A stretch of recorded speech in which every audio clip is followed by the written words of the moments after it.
త్వరలో లోక్సభ ఎన్నికలు రానున్న నేపథ్యంలో తెలంగాణలో అభ్యర్థుల ఎంపికపై బీజేపీ అధిష్టానం ప్రత్యేక దృష్టి సారించింది. ఇందులో భాగంగా సమావేశమైన బీజేపీ కేంద్ర ఎన్నికల కమిటీ అభ్యర్థులను ఎంపికపై ప్రధానంగా చర్చించింది.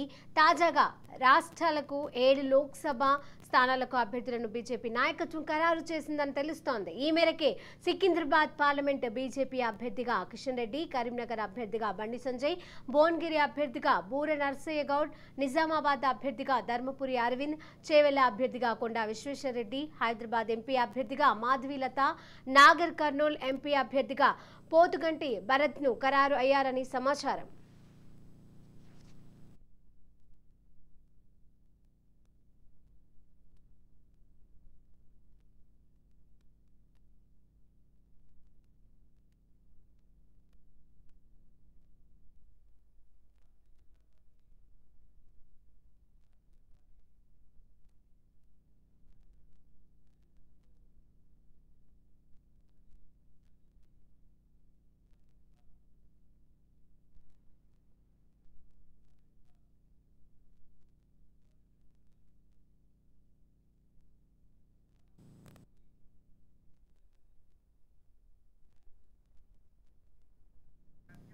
త్వరలో లోక్సభ ఎన్నికలు రానున్న నేపథ్యంలో తెలంగాణలో అభ్యర్థుల ఎంపికపై బీజేపీ అధిష్టానం ప్రత్యేక దృష్టిని సారించింది.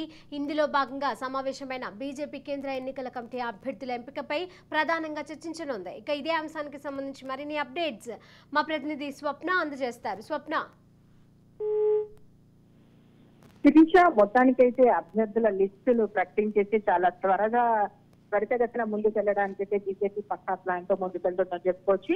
ఇంకా ఈ రోజుకి సంబంధించినటువంటి విషయాలను మనం ఒకసారి తీసుకుంటే ఓవరాల్ గా ఖచ్చితంగా ఈ రోజు మరి కొద్దిసేపట్లో ఎప్పుడైనా మొదటి లిస్ట్ వచ్చేటువంటి అవకాశం ఉందని చెప్తున్నారు.